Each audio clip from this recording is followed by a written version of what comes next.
Everyone, welcome back to JRF Adda. कैसे हो सभी लोग? Good afternoon everyone. सबसे पहले जेआरएफ अड्डा एप्लीकेशंस को अगर आप डाउनलोड करते हो, फ्री टेस्ट, फ्री पीडीएफ और हर संडे आप लोगों को एक मॉक टेस्ट और हर 15 दिन में एक काउंसलिंग सेशन जो है वो मिल रहा है। मेरा नाम शीतल है। अगर फॉर द फर्स्ट टाइम आप मेरी क्लासेस में आए हो तो मैं आप लोगों के लिए पॉलिटिकल साइंस पढ़ाती हूँ। ठीक है। और आप लोगों ने एक मैराथन देखा होगा 24 मई को, और उसी के साथ साथ मैं नेक्स्ट कमिंग सैटरडे को एक और मैराथन लेकर आ रही हूँ, आपका unit number 7 Indian foreign policy जो है आईएफपी। उसको मैं कंप्लीट रिवीजन जो है कंप्लीट यूनिट का रिवीजन में कराऊंगी। ठीक है। और इग्निशन 2.0 चल रहा है हमारा 25 से, जहां पर आप लोगों के लिए आप लोगों का जो है पीवाईक्यू प्रैक्टिस सेशन जो है वो चल रहा है। Targeted PYQ, MCQ practice solutions, जहां पर डिटेल एक्सप्लेनेशन और एनालिसिस के साथ जो है हमारा जो है एंड मोमेंट रिविजन्स में काम करवाता है। ठीक है। और यहाँ पर जो है आपको रियल टाइम इंटरफेस के एक्सपीरियंस जो है इस जो इग्निशन 2.0 है इसमें होता है। तो इसीलिए आप लोगों को लास्ट मोमेंट रिविजन के लिए पॉलिटिकल साइंस सब्जेक्ट के लिए स्पेशली कुछ चाहिए तो 9:30 बजे से हमारा सेशन होता है, तो इसमें भी एनरोल करके ज्वाइन कर सकते हो। ठीक है, जेआरएफ अड्डा एप्लीकेशन पे। और उसी के साथ साथ मैं आप लोगों को बताना चाहती हूँ, अगर कोई बच्चा मॉक टेस्ट सॉल्व करना चाहते हैं, जैसे हम बोलते हैं ना कि हर एक दिन में जैसे आप लोगों के दिन पास आ रहा है एग्जाम का, तो एक मॉक एक दिन में, ठीक है, वो सॉल्व करना बहुत जरूरी है। तो इसीलिए आप लोगों के लिए पेपर 1 और पेपर 2 पॉलिटिकल साइंस के लिए 1999 में आप लोगों के लिए जो है टेस्ट सीरीज लाया है। और आप लोगों को सिर्फ पेपर 2 पॉलिटिकल साइंस भी लेना चाहते हो तो 1299 में आप लोगों का टेस्ट सीरीज जो है वो अवेलेबल है जेआरएफ अड्डा में, वो भी। अब आज का जो सेशन है उसमें सीधा सीधा चलते हैं। लास्ट 20 डेज का मास्टर प्लान जो है जून 2025 को अगर आप टारगेट कर रहे हो उस चीज के लिए, बट इस चीज को मैं डिस्कस करने से पहले आप लोगों के साथ मैं अपने व्यू पॉइंट, अपने मार्क्स, अपने स्कोर कार्ड वो आपके साथ शेयर करना चाहूंगी कि किस तरीके से मैंने जितने भी एग्जाम दिया है, जितने बार भी एग्जाम दिया है, एक कंसिस्टेंसी के साथ कैसे निकाल पाया है मेरा एग्जाम जो है, वो आप लोगों के साथ शेयर करना चाहूंगी। ठीक है, मेरे दिल से बहुत करीब है क्योंकि ये वाला जो है ना, मेरा फर्स्ट टाइम मैंने स्कोर किया था, यानी कि जब मेरा फर्स्ट टाइम पेपर निकला था ना, तब मेरा स्कोर जो है ये था 97.62 परसेंटाइल। ठीक है। उम्मीद भी नहीं थी कि इतना ज्यादा स्कोर आएगा।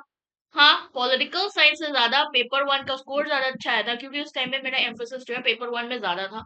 बट मैंने बैलेंस करके चली, उसके बाद जो है मेरा नेक्स्ट स्कोर जिसकी वजह से मेरा एग्जाम फिर से निकला वो है आपका 98.54 परसेंट।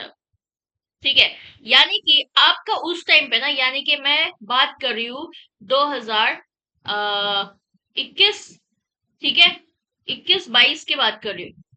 अभी 25 है ना, तो इस टाइम पे जो है आप लोगों का 206 स्कोर ऐसे आना, या फिर अराउंड 202, 202 से 210 तक स्कोर आना, ये आप लोगों के लिए जनरल कैटेगरी में जीआरएफ हुआ करता।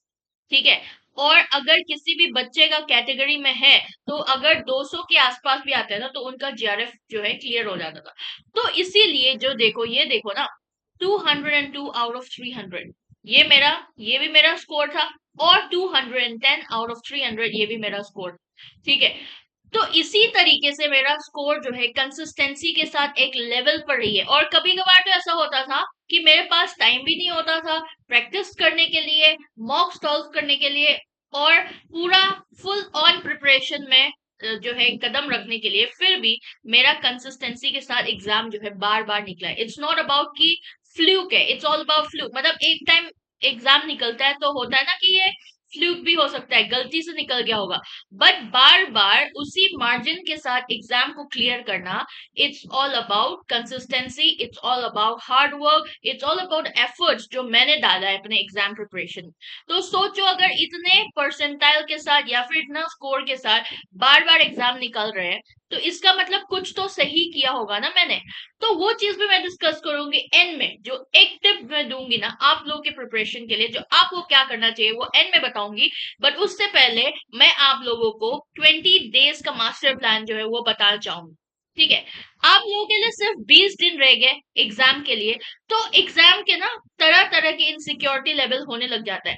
जितना भी हमने सिलेबस कंप्लीट किया है बट फिर भी हमें ऐसा लगता है कि हमने हमने नहीं किया है, हमें नहीं आते, भूल गए भूल जाएंगे एग्जाम में क्वेश्चन देखने के बाद क्या होगा क्या नहीं होगा, बहुत सारे इनसिक्योरिटी चलता है। ठीक है। या फिर अगर हमारे दोस्त ने कुछ एक्स्ट्रा पढ़ लिया तो ऐसा लगता है वो वाला टॉपिक तो मैंने किया नहीं अभी, उसने तो कर लिया, अब मेरा क्या होगा, उस टॉपिक में से एग्जाम मतलब क्वेश्चन आ जाएगा तो क्या होगा। तो ये सारा चीजें जो है दिमाग पे चलता है। आप लोगों ने क्या करना है, ये चीज सोचना ही नहीं है। जो आपने इतने टाइम से फोकस करके पढ़ रहे हो ना, इतने टाइम से जो मेहनत लगाया है, जो टाइम इन्वेस्ट किया है, उस टारगेटेड स्टडी के साथ साथ आपने जाना है, रिविजन करते रहना, चाहे वो पेपर 1 हो चाहे वो पेपर 2 हो। और आपको स्ट्रेटेजी प्लानिंग की बहुत जरूरत है। यहाँ पर आपको ना स्मार्ट वर्क करना है। ठीक है, हार्ड वर्क नहीं, स्मार्ट वर्क। जो आपको एक टाइम टेबल सेट करना पड़ेगा, मॉक टेस्ट का भी टाइम टेबल सेट करना पड़ेगा। 9:30 टू 12 या फिर 9 to 12 ये आइडल टाइम है, मैं तो बोलती हूँ। इसीलिए मैं आपका जो इग्निशन भी इस टाइम से लेकर आ रही हूँ, क्योंकि एक्टिविटी जो है उस टाइम पे हो तो आप एक्टिव रहता है। ठीक है। और स्ट्रेटेजिक प्लानिंग की बहुत जरूरी है यहाँ पर। आपको पेपर 1 पेपर 2 डिवाइड करके पढ़ना पड़ेगा। ठीक है। एक्सपर्ट गाइडेंस, यानी कि जैसे मैं अभी आप लोगों के लिए गाइड करने के लिए आई हूँ। इट्स नॉट अबाउट कि मैं एक्सपर्ट हूँ, मैं मेरे को सब कुछ आता है, ऐसा कुछ नहीं है। जो मैंने चीजें करी उसके साथ जो है गलती की होगी, कुछ कुछ सही चीज करी होगी, तो वो बस शेयर करी हो आप लोगों के साथ। ठीक है। तो वो गाइड जो है वो दे रही हूं मैं। तो आप लोगों को डाउट क्लियरिंग सेशंस जो होता है हमारे सेशंस में, या फिर कोई बच्चे यूट्यूब पे क्लास करते हुए, आज भी मैसेज आया था, यूट्यूब में कमेंट आया था एक। ठीक है, कि मैम मॉक टेस्ट सॉल्व कर रही हूँ, एमसीक्यू सॉल्व कर रही हूँ, तो उसमें ना आंसर गलत हो रहा है, क्या करा जाए उस चीज, ऐसे आता है। तो लाइक वाइज आप लोगों के लिए तरह तरह के सवाल जो है दिमाग में आता है, तो इसीलिए एक्सपर्ट गाइडेंस के जरूरी पड़ जाता है कभी कभार बीच बीच में। ठीक है, ताकि आपको मोटिवेटेड रखे एग्जाम में, कॉन्फिडेंस फील करना, क्योंकि आपने सोचना है कि मैंने सब कुछ प्रिपेयर कर लिया, मानी कि आपका जो है ना लेवल यहाँ पर है अभी। धीरे धीरे करके ना जो आपके जो ये अलग अलग लेवल है ना उसको पार करके यहाँ पर जाना है। यहाँ पर आपको कॉन्फिडेंट फील होना है। जो भी पढ़ा मुझे सब आता है, कहीं से भी क्वेश्चन पूछ लो। दिमाग पे जोर नहीं डालना, इतना ज्यादा टेंशन नहीं लेना, क्योंकि टेंशन लोगे तो भूल जाओगे सब कुछ। तो इस हिसाब से प्रिपरेशन जो है वो करके चलना पड़ेगा। बट आप लोगों को एक शुरू में क्या करना चाहिए, जो आपने कंसेप्ट पढ़ा है, जो फाउंडेशंस बनाया है, जो बेसिक से लेकर आपके जितने भी सिलेबस जो आपने कंप्लीट किया है, उसको अंदर तक यानी कोर तक अंडरस्टैंड करना, उस सब्जेक्ट का एक प्रिंसिपल को मेंटेन करके चलना। यूनिट 1 से लेकर यूनिट 10 तक, चाहे वो पॉलिटिकल साइंस हो चाहे वो पेपर 1 हो, उसके लिए बहुत जरूरी है। हाई वेटेज एरिया पे फोकस करो जब आप रिवीजन कर रहे हो ना। अभी फैक्चुअल पे फोकस करो, एक तो फैक्चुअल एरियाज में। ठीक है, क्योंकि फैक्चुअल बहुत आता है, बुक्स एंड ऑथर्स मैंने क्लासेस लिया है, इंपॉर्टेंट बुक्स एंड ऑथर्स का, अलग अलग आपके यूनिट्स के। पॉल थ्योरी हो आपका, वेस्टर्न पॉलिटिकल थॉट हो, इंडियन पॉलिटिकल थॉट हो, आईआरसीपी, पब्लिक एडमिनिस्ट्रेशन, सबका अलग अलग बुक्स एंड ऑथर्स की क्लास लिया है, वो रिवाइज करो। न्यूक्लियर ट्रीटीज, इंटरनेशनल अग्रीमेंट्स, आपके जो है ये क्या बोलते हैं, इंटरनेशनल ऑर्गेनाइजेशन, रीजनल ऑर्गेनाइजेशन, ये सारे अब रिवाइज करने का टाइम है। ठीक है, क्योंकि इससे सवाल होते हैं। और उसके साथ साथ आप लोगों को जो है अप्रोचेस याद करनी है, उनका जो है रिलेटेड आपके proponent, not only about comparative politics but also about IR. ठीक है, पब्लिक एडमिनिस्ट्रेशन के सारे थिंकर्स, ये सारे चीजें पे आप लोगों को ज्यादा ध्यान देना इंपॉर्टेंट है। ठीक है, और उसी के साथ साथ एमसीक्यू सॉल्व करो, एटलीस्ट 20 एमसीक्यू, मतलब पेपर 1 के लिए 20 एमसीक्यू, पेपर 2 के लिए 20 एमसीक्यू सॉल्व करना बहुत इंपॉर्टेंट है। और आप जब एमसीक्यू सॉल्व कर रहे हो उसके लिए एक टाइम निकालना, और रोज एक डीआई सॉल्व करना है और एक आरसी, ये तो मैं हमेशा बोलूंगी। ठीक है, क्योंकि जब प्रैक्टिस नहीं करोगे एग्जाम में बहुत टाइम लगेगा। एग्जाम में अगर आपको मैथ्स पसंद भी हो, आपको आते भी हो, तब भी टाइम जो है ना वो ज्यादा लेंगे, इसीलिए घर से ही प्रिपेयर करके जाओ, वो ज्यादा बेटर है। ठीक है, आपको स्टडी टाइम जो उस हिसाब से प्रायोरिटी जो है अपना सेट करना है, यानी कि 60% टाइम जो है अपना पेपर 2 को दीजिए, क्योंकि यहाँ से 100 क्वेश्चन आता है। और 40% पेपर 1 को दीजिए, क्योंकि यहाँ पर जो है 50 क्वेश्चन आता है। ठीक है। तो इसीलिए उस हिसाब से अपना टाइम जो है मैनेज करिए। ये नहीं कि कभी पेपर वन पढ़ रहा है, कभी पेपर टू, तो मिक्सअप हो जाएगा। होता भी है, बहुत बच्चों का होती है। तो इसीलिए मैं बोल रही हूँ 20 डेज को ढंग से आप लोगों जो है प्लान करना बहुत जरूरी है। टाइम के हिसाब से अपना वेटेज जो है, अपने जो है स्टडी का वेटेज जो है उसको डिवाइड करिए। और ये सारे चीजें जो मैंने बोला है उसको भी इंक्लूड करते चलना। फिर उसके बाद जो है आपने क्या करना है, लास्ट का जो 5 दिन रहता है ना, उसमें आप लोगों ने करना क्या है कि जितने भी आपने जब मॉक टेस्ट सॉल्व किया तब आपको पता चल रहा होगा कि मेरा ये वाला एरिया में मेरा वीक पॉइंट है, तो उस कॉन्सेप्ट को दोबारा से रिवाइज कर लो। वीक एरियाज को आइडेंटिफाई तब करते हैं जब आप एनालाइज करते हो टेस्ट को। जब आप टेस्ट देते हो, जब आप मॉक देते हो, तब आपके वीक एरियाज पता चल जाता है। जब एनालिसिस करते हो तो उसी के बाद आपको कंसेप्ट को फिर से पढ़िए, फिर से टेस्ट दो, तब आपको पता चल जाएगा कि आपका कॉन्सेप्ट क्लियर है कि नहीं है। मॉक टेस्ट सॉल्व करना बहुत जरूरी है। एक दिन में दो दो मॉक्स अगर आप सॉल्व भी कर सकते हो तो बहुत जरूरी है आपके लिए। यानी कि 9 से 12 वाला स्लॉट एक सॉल्व कर लिया, 3 से 6 वाला एक स्लॉट सॉल्व कर लिया, बहुत इंपॉर्टेंट है। और जितने भी टॉपिक्स हमने कवर किया है, पेपर वन हो पेपर टू हो, उसको सारा रिवाइज कर डालो। क्योंकि जितने भी पढ़ लिया आपने, पढ़ के रख दिया ना, तो वो रखा रह जाएगा। रिवाइज नहीं करोगे तो कोई फायदा नहीं मिलेगा।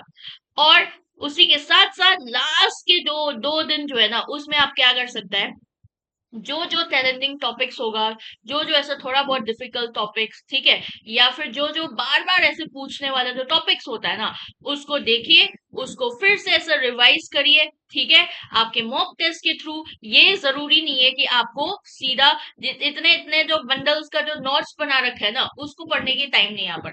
यहाँ पर मॉक सॉल्व करो रिवाइज करो, मॉक सॉल्व करो रिवाइज करो, यही टाइम होना चाहिए। ठीक है। अपना जो है आपने नोट्स अगर छोटा छोटा बनाया, फ्लैश कार्ड बनाया है, थोड़ा छोटा नोट्स बनाया है, चिपका रखा है अपने दीवारों पे, तो उसको जो है रिवाइज करने का टाइम है।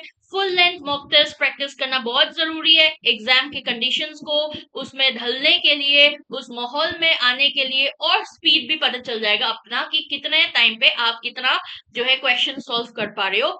और आपको जो है यहाँ पर सबसे इंपॉर्टेंट चीज, नया टॉपिक पे फोकस करना छोड़ दो। ये नया टॉपिक का टाइम नहीं है, नहीं पढ़ा कोई बात नहीं, उसको छोड़ दो। क्योंकि नया टॉपिक पढ़ोगे ना, जितने भी आपने पढ़ा ना वो भी भूल जाओगे। तो जितने भी टॉपिक आपने पढ़ा है उसको मजबूत बनाना, उसको श्योर शॉर्ट टॉपिक बनाना, वो बहुत जरूरी है, रादर देन नया टॉपिक्स को पढ़ते रहना। ठीक है। बहुत सारे लोग बोलते हैं नया टॉपिक, बट नया टॉपिक का पढ़ने का माहौल ही नहीं है एंड मोमेंट पे, बिल्कुल भी नहीं करना चाहिए। और जैसे कि मैंने आपको बोला था, एक इंपॉर्टेंट टिप्स मैं शेयर करूंगी आप लोगों के साथ, जो मैंने अपनी एग्जाम में जो मैंने देखा है, या फिर जो मैंने करा है, कि ये जो कंसिस्टेंसी एक मेंटेन करके चल रही हो ना इतने टाइम से एग्जाम देने के बाद, बार बार को एग्जाम को क्लियर कर पाना क्यों हो रहा है, वो इस वजह से। क्योंकि एक इंसान जब प्रिपरेशन शुरू करता है ना, हाई इंटेंसिटी के साथ शुरू करते हैं, एकदम से ना पूरा मेहनत लगा देते हैं। जैसे कोई वेट लॉस की जर्नी में जाता है तो एकदम से वो पूरा ऐसे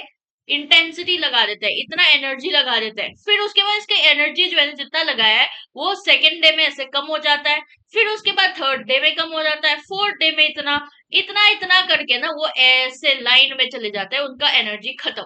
तो आपने ऐसा नहीं करना। जब रेस पे भागते हो, जैसे कि जब आप लंबे रेस भागते हो तो एकदम से इतने जोर से नहीं भागते हो ना। जैसे आपने रेस देखा होगा, 5000 मीटर रेस, 10,000 मीटर रेस, है ना। तो ये सारे रेस में एकदम से लोग इंटेंसिटी के साथ, हाई स्पीड के साथ नहीं भागते, वो धीरे धीरे धीरे भागते हैं, बट एंड मोमेंट पे एकदम से स्पीड गेन कर लेते हैं। लाइक वाइज आप लोगों ने भी ये कंसिस्टेंसी मेंटेन करके चलना है। पढ़ाई करिए तो रोज अगर 6 घंटे का भी पढ़ाई करते हो तो रोज 6 घंटे का पढ़ाई करना है।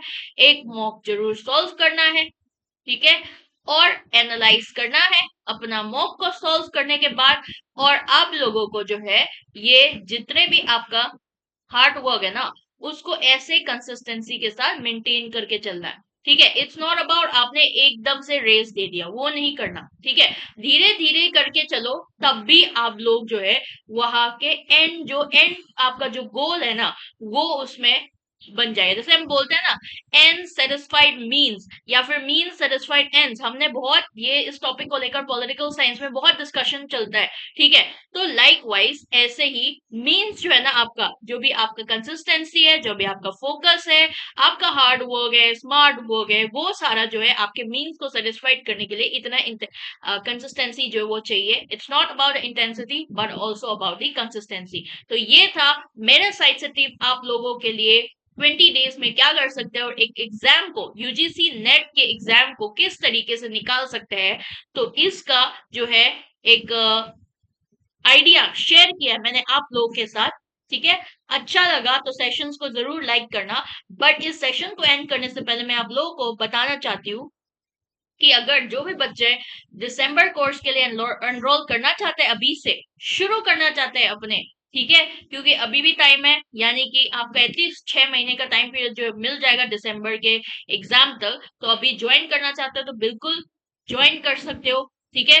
जिसमें अलग अलग आप लोगों के लिए जो है, it's not only about UGC now, PhD guidance programme भी मिल रहा है, जिसमें career fairs, carnival, proposal making, PhD के जो है आपके तरफ जाने के लिए आपको अप्रोच किस तरीके से लगाना है ये भी, और उसके साथ साथ टीचिंग इंटर्नशिप आपके स्टाइपेंड के साथ और स्मार्ट लर्निंग के साथ ये भी इंक्लूडेड है इस बार, ठीक है। और पॉलिटिकल साइंस में आप लोगों को अगर पॉलिटिकल साइंस का पेपर लेते हो तो पेपर 1 के वीडियो कोर्स भी इंक्लूड होगा, ठीक है।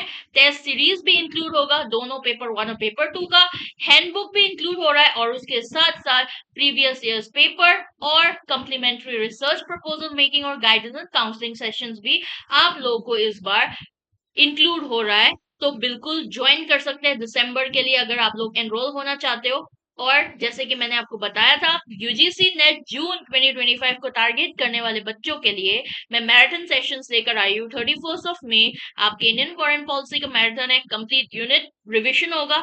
7 जून को unit number 7 political institution in India, 14 जून को unit number 2 political western political thought, और 19 को इंडियन पॉलिटिकल थॉट। ये सारे जो है मैं आप लोगों के मैराथन सेशंस लेकर आ रही हूँ। उसके साथ साथ आप लोगों के लिए जो है पीवाईक्यू सेशंस, एमसीक्यू सेशंस भी मैं लेकर आ रही हूँ। रोज हमारा 3 बजे क्लास होती है और इसी टाइम पे आप लोग ज्वाइन कर सकते हैं।